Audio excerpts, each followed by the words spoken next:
Hello ladies and gentlemen, thewierdguy here and welcome to another video. As you might be aware, there are a lot of characters in Just 2 Mobile and a very small percentage of them are actually worth building and viable and fun to play. So in this series that I'm starting right now, called How to Fix, or basically how to rework character work, and take a look at characters that either don't have anything going for them or could have a lot going for them with some proper tweaks.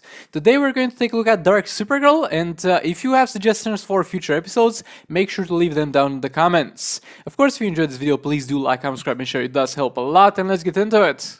The first part of this video will be identifying the problem, because we're not going to just rework characters that are already good. Like, I'm not doing an episode like this for Batman Jack Catwoman. Batman Jack Catwoman is fine, she does not need my help, but some characters have problems. And we're going to try to identify those problems, because pretty much those are the stuff that need fixing. With Dark Supergirl, the main problem that we can identify first of all is the passive. The passive looks great in paper, looks like a pretty solid passive to have. You're going to get yourself a 100% crit chance for 7 seconds and 1% chance damage boost if you tag in and you interrupt an enemy's ability, which is great. It makes you think of Multiverse Armored Supergirl but on steroids in terms of the passive. That's amazing, but there's only one problem. That thing does not chain into a special. You're just going to awkwardly tag in and throw the enemy across the other half of the map, and by the time you're able to chain any combo or use any ability, this thing will most likely be over since it lasts only 7 seconds. And the other problem that I have identified is that the characters other than the passive is just bare bones. Special 1 deals some dot, which is great. It's pretty much the standard for most Supergirl characters. Special 2 nothing but damage, special 3 nothing but damage. So in this video we'll try to rework the passive a little bit and then add a little bit of flavor to the other abilities. Keep in mind that I'll try my best to make her maybe viable for raids and soul raids, fun for arena, while not making her overpowered or better than, let's say, the top 3 characters. So, that being said, let's get into the actual things that I want to fix. We're going to start off with the passive. The passive is Kryptonian Slam. So upon tagging, she lands an unblockable attack that deals damage and interrupts any specials that are incoming, as I said previously, and you get 100% damage and 100% crit chance. First of all, obviously, fix the tag in attack. It's that simple. Like, this concept was carried on to Multiverse Armored Supergirl, and over there they made it so that she can chain abilities or attacks or swipe right from the tag in, which makes that a very viable ability to use. So that's the exact thing I want for Dark Supergirl. I don't really care much about the animation of it. If you want to just transfer the animation of Multiverse Armored Supergirl, if that works well for her, it will work well for Dark Supergirl. I don't need that fancy groundbreaking thing, because if you can't chain a combo or an ability, that's worthless. That's the first thing I want to change about the passive. Now, at the same time, I do not like the fact that you get those bonuses only if you interrupt an ability, because rather than rewarding you for interrupting an ability, it makes you have to interrupt an ability, and it kind of does some restrictive gameplay. So let's try to do both of them. Let's try to both give you a bonus on tagging regardless of if you interrupt an ability, and let's try to further up that bonus if you actually do interrupt an ability, because interrupting ability of the enemy comes at a cost, the cost of not having the optimal gameplay, so you should have a further reward, but at the same time not have to do it. So, first of all, she will get a 70% damage boost and 100% crit chance when she tags in for 7 seconds, as it's stated there already, regardless of if she interrupts or not an enemy special ability.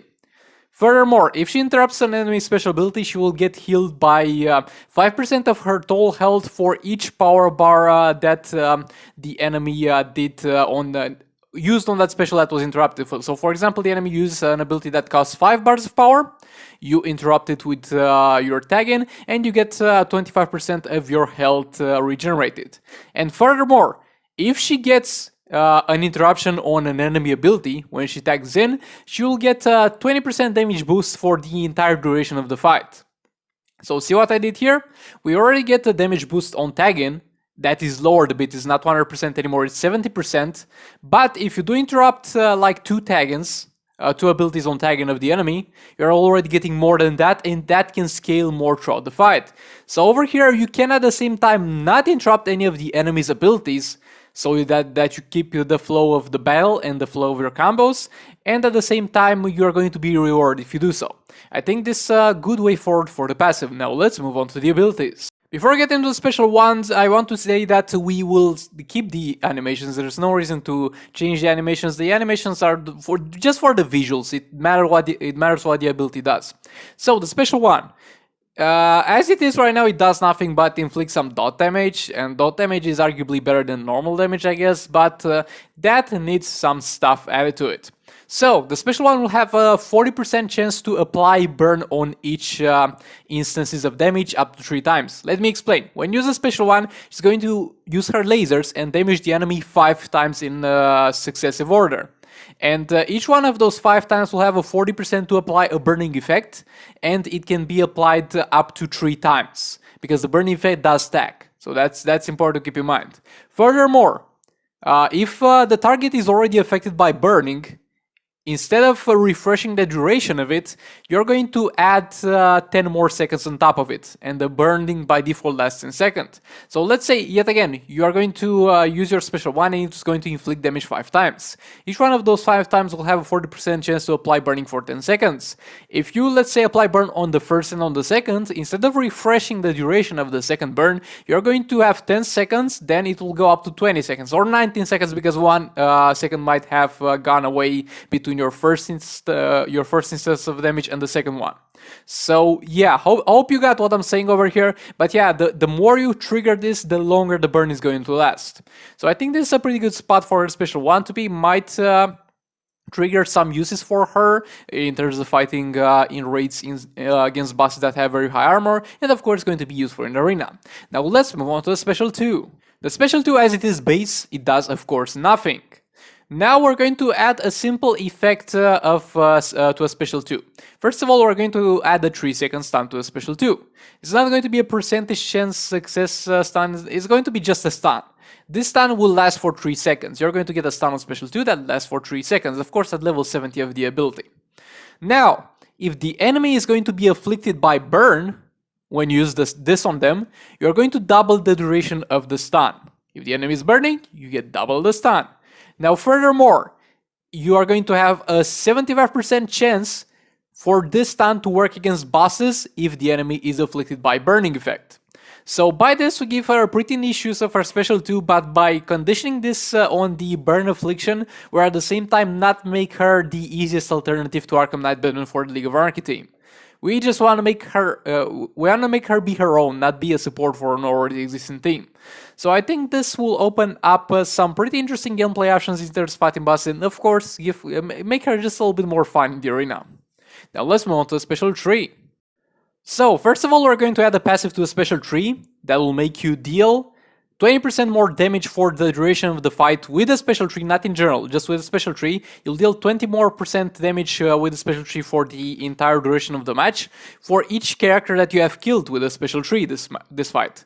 So for example, this will make her special 3 very powerful in Arena, in Champions Arena, and at the same time add some utility in fighting fights like, let's say, Gorilla Grodd or Phase 2 in League Raids and some other fights in Soul Raids. And it might sound like a lot if you put a passive on top, but at the same time it's a special 3 that you have to use over here, so it's going to be quite costly in terms of power bars. It costs 7 power bars, again we're not changing that. So you're going to get a 20% boost for the entirety of the match for each character you're going to kill with a special 3 on the special 3 alone.